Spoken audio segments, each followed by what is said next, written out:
Hello po sa lahat. So ngayon ituturo ko sa inyo kung paano or ano ang gagawin kung mag-update yung PPM data entry software. So dito pa tayo sa V13. So extract natin, extract files.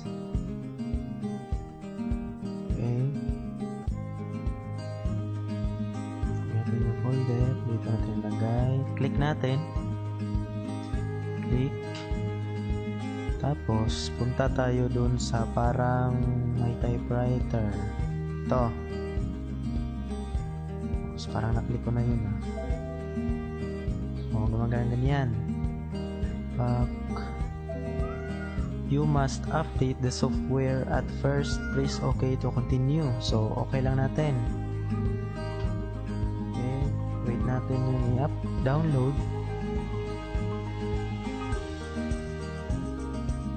Save.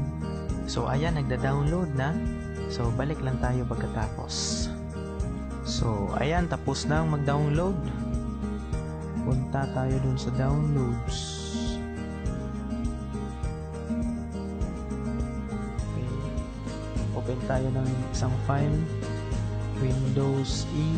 Click natin, Windows E. Yan. Ito tayo sa downloads.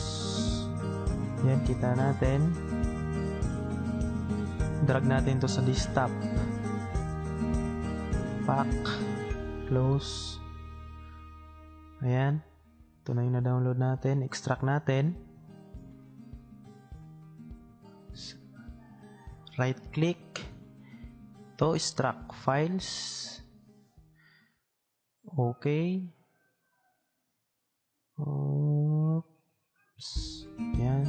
Lagay natin dito. Click natin. Click. Try natin to click. Click natin yung parang typewriter, yung application, run as admin. Oops. O, diba? Incorrect license key. Please contact your admin. Diba pag ganyan, so ito yung solution na natin. Pag natapos na yung na-download natin sa update, ito naman ang lalabas, hindi natin yun magagamit. So ito yung gagawin natin. Okay lang natin to. Lagay lang natin to dito sa gilid.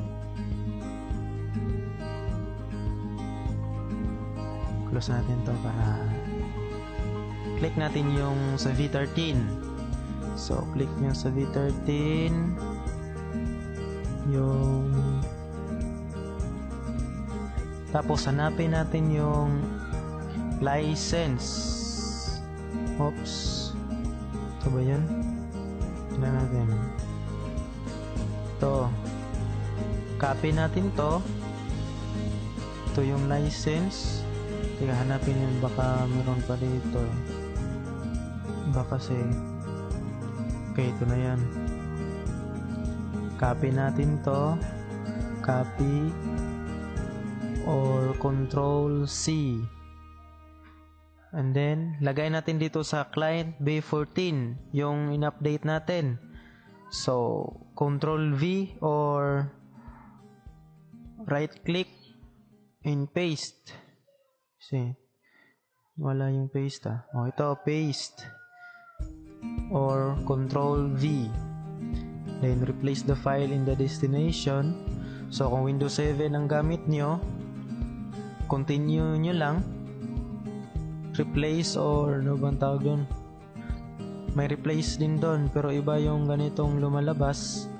So replace the file in the destination. Yan. So nalagay na natin dito yung license. Close natin tong V13. Ito tayo sa client B14 yung update natin. So let's try to open, run as admin. Okay, tayo lang natin lumabas. So ayun, ganyan lang. I-copy lang natin yung license dito sa bagong update. At ito nang lalabas. Magagamit nyo na to. So, ayan.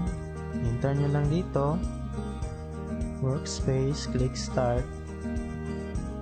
Tapos, basahin nyo to. Copy nyo to sa browser nyo. In case of being suspended, kindly read these notes. Ayan. Try natin.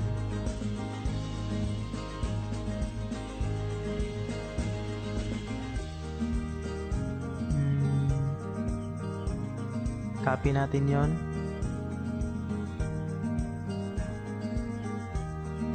Oops. Ito.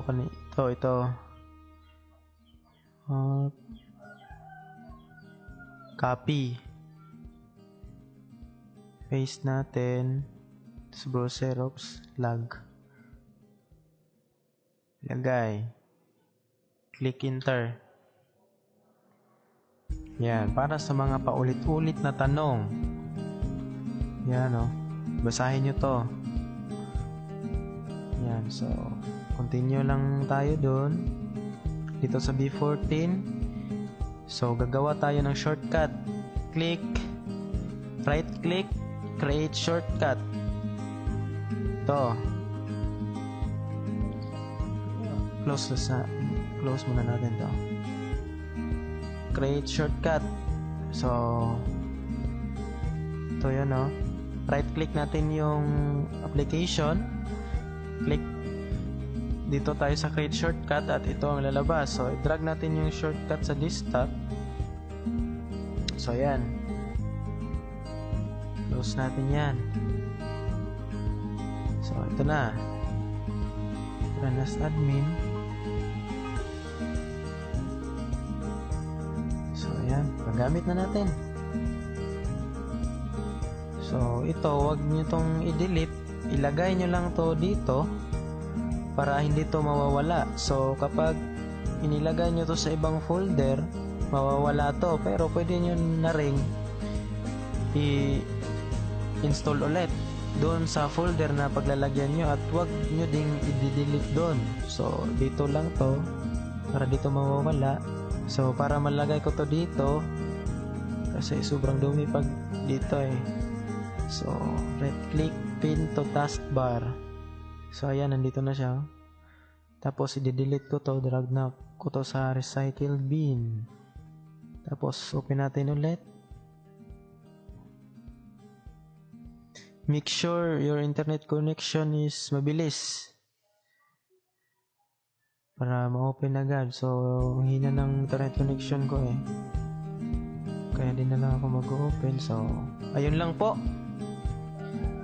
So, sana naintindihan nyo at kung may katanungan kayo, comment lang kayo dyan sa baba. Okay? So, ganun lang. Pag mag-update, click nyo yung update. Pagkatapos extract nyo yung file, pagkatapos ma-download, at yung license sa software nung hindi pa na-update, i-copy nyo lang doon sa bago. Ayun, ma-open nyo na ito. Okay? Ganun lang po. Thank you and God bless.